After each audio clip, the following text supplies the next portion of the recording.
Assalamualaikum warahmatullahi wabarakatuh. Alhamdulillahirrabbilalamin. Wassalatu wassalamu ala asyrafil anbiya'i wal mursalin wa ala alihi wa sahbihi ajmain. Para pemirsa Limit Senja Ramadan 1445 Hijriah, Kantor Kementerian Agama Kabupaten Pesisir Selatan yang kami muliakan.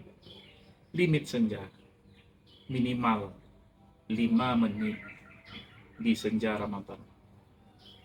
Ada sebuah hadis Rasulullah Sallallahu Alaihi Wasallam, "Man sama Ramadana imanan wahtisaban, ghufira lahu ma taqaddama min dambi." Siapa saja yang menunaikan ibadah puasa di bulan Ramadan dengan penuh keimanan dan pengharapan, diampuni dosa-dosanya yang terdahulu. Hadis di dalam kitab Sahih Bukhari dengan nomor 38 dan di dalam kitab Sahih Muslim nomor 760. Para pemirsa yang berbahagia dan kami muliakan, tentunya di dalam menunaikan ibadah baik puasa dan ibadah-ibadah lainnya di dalam bulan Ramadan ini, kita ingin maksimal, kita ingin sempurna, dan kita ingin mendapatkan balasan pahala yang berlipat ganda di sisi Allah Subhanahu wa Ta'ala. Tentunya kita tidak ingin apa yang kita lakukan di dalam ibadah kita ini hanya memperoleh kesia-siaan belaka. Puasa kita hanya mendapatkan haus dan lapar saja. Yang lainnya, pahala dan keridhaan Allah tidak dapat kita wujudkan.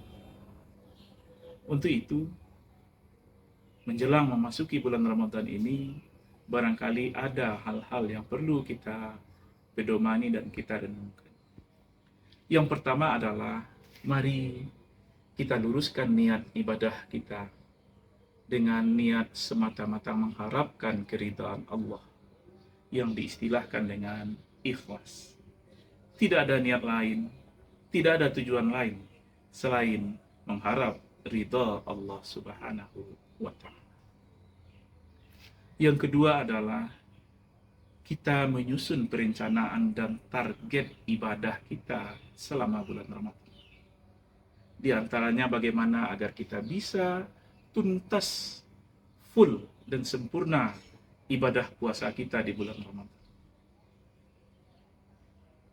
Yang kedua adalah kita rencanakan dan kita susun target kita tentang ibadah-ibadah lainnya yang penuh berkah dan pahala berlipat ganda di bulan Ramadan. Kita target dan rencanakan hafalan dan tilawah Quran kita. Minimal 1 bulan Ramadan itu khatam 1 kali. Hafalan kita setiap hari berapa ayat? Minimal 1 ayat. Kemudian kita juga menyusun dan mentargetkan infak, sedekah, zakat dan wakaf kita. Semakin kita perbanyak dan kita gencarkan di bulan Ramadan ini. Kita juga menyusun target bagaimana semakin banyak kita bisa membantu dan melapangkan saudara-saudara kita yang sedang kesusahan dan mendapat musibah bencana, banjir, longsor dan sebagainya.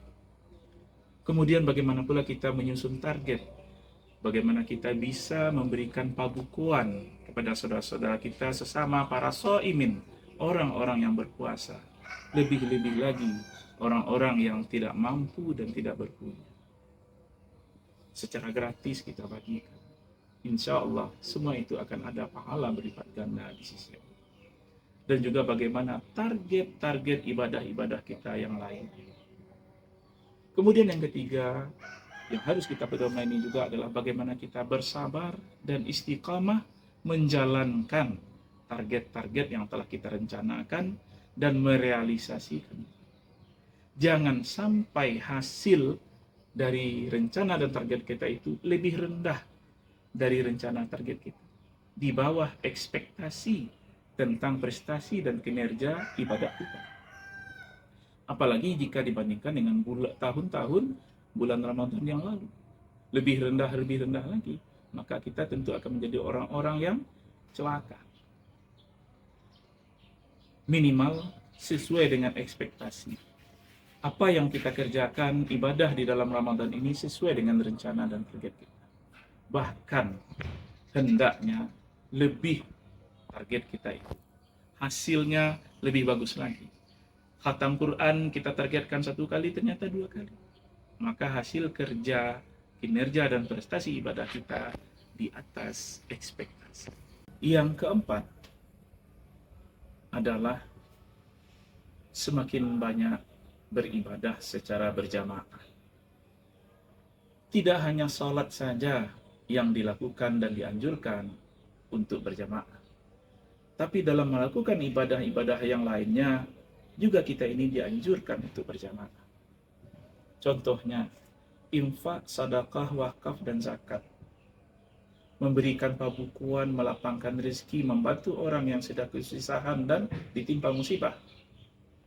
Kalau dilakukan sendiri-sendiri, maka hasilnya tidak begitu terasa dan berdampak. Namun jika kita lakukan secara bersama-sama atau berjamaah, maka hasilnya akan lebih dahsyat. Dampaknya akan lebih luas terasa oleh masyarakat kita. Terakhir, yang kelima, selalu kita memohon kepada Allah akan petunjuk, hidayah, perlindungan dan ridhonya.